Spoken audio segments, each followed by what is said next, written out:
I have another story to tell, and this one is also about relationships. I think this one is a little bit of an important one because I find that I'm often telling this story to people who are in fairly toxic relationships. And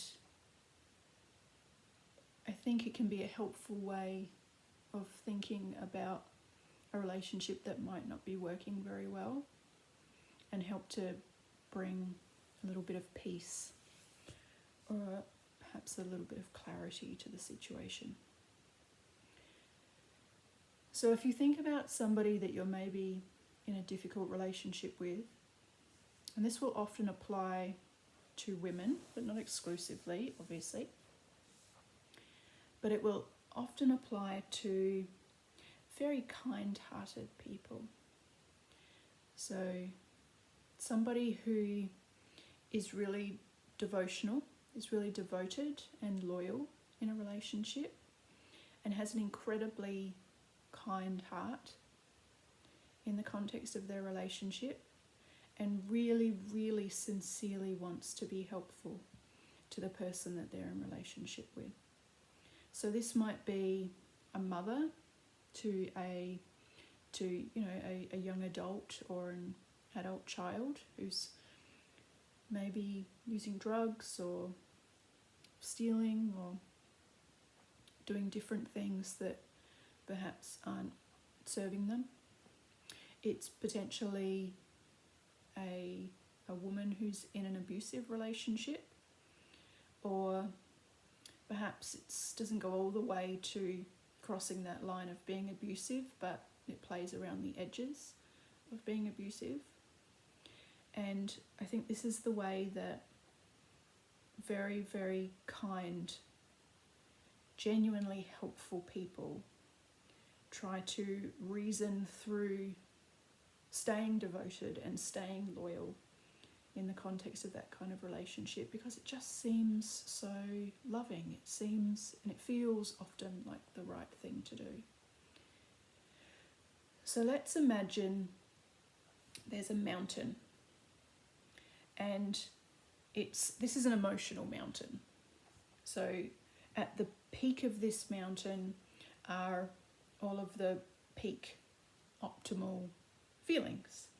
It's like at the apex of this mountain are feelings like elation and exuberance and invincibility and joy and bliss, all the good stuff, the thing that everybody's looking for. So that's the peak of the mountain. It's like you can look out over this glorious vista and just, drink everything in. It's, what life is all about. At the base of this mountain is all of the really shitty stuff. So it's depression and it's despair and it's hopelessness and worthlessness. So this is our range. This is our mountain. So imagine the mountain with the peak. And it's a rocky mountain, at least in my head. It's not like rolling hills. It's a fairly kind of, solid, sturdy Everest kind of a mountain. And very often, a really, really beautifully kind person in a relationship is actually the more emotionally centered person, or the one who sort of operates from their heart. That's why they are loyal. That's why they are devotional. That's why they are so invested in the upliftment and the growth of another person. So let's say that person is like a little mountain goat. They are often really, really good at making their own way up their own emotional mountain. They're like a really good climber. So on a bad day, they might take a nosedive emotionally, but they really try and work to get on top of things. They recognize that they're in this, really shitty place emotionally, and they want to try and do something about it. So they self-reflect, they do a little bit of self-analysis, they might do a lot of, critiquing of themselves. And so that person has a fairly good emotional intelligence, if we'll use that, phraseology. That person is fairly skilled emotionally. Often the person that they're in relationship with, so somebody who's struggling with addiction, or somebody who is struggling with anger issues or control issues or manipulative, someone who's just not very good in relationships, that person will often get stuck at the bottom of their emotional mountain because they don't necessarily have the requisite skills. It's not their area of expertise. Someone who's more heart-centered or more emotionally oriented, that's kind of their deal. Someone who's perhaps more logical or more of an analytical kind of, a cognitive type of a person, they can get stuck. And so often it's that sort of pairing in a relationship that isn't working. So what ends up happening is that the person who is a better climber, it's almost a little bit like they know how to kind of work their way out of this, depressing swamp of despair, where it's kind of putrid and smelly and gross and dark and dirty. So because it's so awful to be stuck in that depressing swamp of hopelessness, someone who is more emotionally centered has kind of the skills. They've got like the climbing nous to be able to make their way up their mountain, at least even just a little bit. They can maybe make it to being kind of okay. They can maybe make it to a place where they're, sort of feeling average, but they're certainly not in a depressed place.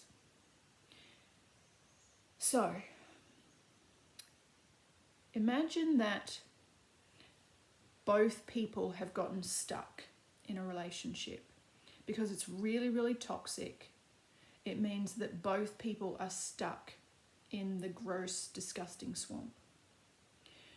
Often what will end up happening is that the person who is more heart-centered and is a better climber will tie a rope around their waist, and they'll give the other end of the rope to their beloved partner or their beloved child, because they really want this person to come out of this dark, horrible, smelly place along with them. And so they'll start climbing, and they're tethered to the other person. And often what ends up happening, unfortunately, is that when this person is climbing, if let's say that you're the one that's a good climber, when you're climbing up the side of the mountain and you're able to get to a place that feels a little bit better, you kind of look back over your shoulder because you can feel the weight of the other person as it pulls on you. You're essentially carrying the weight for the both of you. And sometimes that's okay in the context of a relationship, because if you're a better climber, you're just a better climber. It's just a skill set that you have and they don't.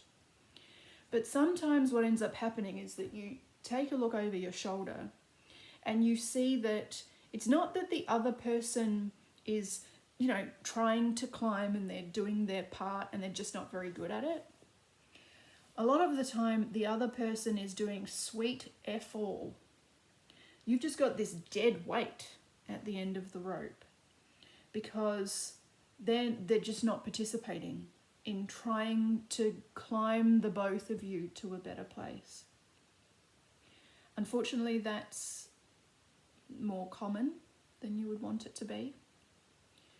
And often it's people who are incredibly loving, who have the patience of a saint, and who are incredibly tolerant and hugely empathetic. It's often these people who end up trying to climb for the both of you. And then what happens is you, over the course of time, like I say, that can be okay for sometimes and is entirely appropriate sometimes. But over the course of time, if that happens over and over and over and over again, you get exhausted if you're the one that's constantly needing to try and pull the two of you up. And you might get a little way up the mountain, but then the other person just goes back down again. It's like you set up camp just a little bit up the side of the mountain. You go to sleep so thankful that, yes, we're making it out of the swamp and we're on our way and we're going to be making it to the peak. We're on our way to the summit. And you wake up the next morning and, you know, your husband or your child are just gone. And you find out that your beloved son has gone out and just gotten trashed the night before. You're like, why would you do that? You've just, it's like they've almost just willfully thrown themselves off of the side of the mountain to this fairly decent place that you had managed to get the both of you to just the night before. And they're way back down at the bottom again. And then you're sort of stuck with a problem. Because I think one of the really major key issues in these sorts of toxic relationships is that the person who has gotten themselves stuck again, just stuck in the horrible mud, they want you to come back down. They really, really want you to come back down and be with them. So now you've got a choice, and you've got a really, really hard choice, unfortunately. Because if you're the one who can potentially keep climbing, like I say, you're the mountain goat, you're the climber out of the two of you. You've got this sort of really challenging decision to make as to whether to keep climbing up or whether to go back down. And really often, really, really often, we make a choice to go back down. To try and help, really, sincerely, to try to be helpful. Because at least if your beloved child or your beloved husband or wife is stuck in the mud, you just want them to have some company. You just want someone to be there with them. And they want some company down there as well. And what can end up happening is that if you stay up on your little ledge in a place where you kind of sort of feel okay, you've got some solid ground underneath you. You can see. You might not be at the peak, you might not be at the summit, but you can see a little way, there's a decent view that you've been able to capture for yourself. That person will start to call up to you and saying, hey, what, are you just going to leave me down here, are you? It's like, please come and help me. Please come and get me. I'm scared down here. It's cold down here. It's dark down here. I don't want to be down here on my own. Why won't you come and get me? I promise this time I'll help with the climb. I promise this time it's going to be different. And so often we, just out of generosity of spirit, just out of sheer mercy, sometimes we will go back down. So it's going through this process over and over and over again with somebody can be really, really, really trying and can just break your heart. But here's the thing about trying to break out of a toxic relationship and why just making your climb and dedicating yourself to your feeling better and taking care of yourself is that, yes, that other person is going to be angry, potentially. They are potentially going to give you the guilt trip from hell. You might be climbing up your emotional mountain and just trying to stay dedicated to feeling better and coping better and just getting to a better place. And the whole time it's like you can hear the echoes around the mountain of your beloved crying out for you. and just pleading for you to come back down, and that this time it's going to be different. And, you know, if you only just give them one more chance. And sometimes that's true. So it's a decision that only you can make. Only you and your conscience can ultimately be making that decision as to when it's time to cut the rope, essentially, and devote yourself to making your own way up. Because, and here's the good news, here's the hopeful part of the story, because what can end up happening is that if you devote yourself to your own climb and you can get to a good place, and you can, you know, just be increasingly from day to day as weeks pass, you can improve your view and you can feel better and better. Yes, that person is stuck, and this beloved person that you adore, you don't want to abandon. You don't want to leave them behind. But you are temporarily leaving them behind. And if you can start feeling good and start feeling strong and start feeling clear and start to feel confident, then what you bring when you come back down, if you can get to a place of peace, which is sort of around the middle of the mountain, you know, you can go and have some peak experiences and go and feel some of those really high emotions. When you make your way back down in order to come and be of service to this person that you adore, you're not so inclined to go all the way down. You're not so inclined to slip into a place of just fury with your beloved who just doesn't have the nous to be able to help themselves, or just complete hopelessness that there's been nothing you've been able to do so far that's helped. That's your version of your depressing, deep, dark swamp. You don't go all the way back down your emotional mountain when you come back down to help them. You come down to like a ledge. It's almost like you've come from the summit where you weren't able to hear them. They were sort of completely out of range of you for a while, perhaps, sometimes for years. These relationships just have to, you know, we have to just part ways. But then when you come back down and you start moving towards this person that you adore, you're kind of in range with each other again. Well, if you can hold steady at that ledge, rather than going all the way down to, you know, rescue them, what ends up happening is that you're more empowered to be able to just hold your ground. And then you can start to explain to them how they can be making the climb. Because, you know, you've had the benefit of mastering your climbing skills. Who better to teach them than you? But you don't do it for them. You teach them, you mentor them, you guide them. You don't do the work for that person anymore. Because if you do the work for them, you know, it's the old give a man a fish, teach a man to fish, or a woman. Women like to fish as well, probably.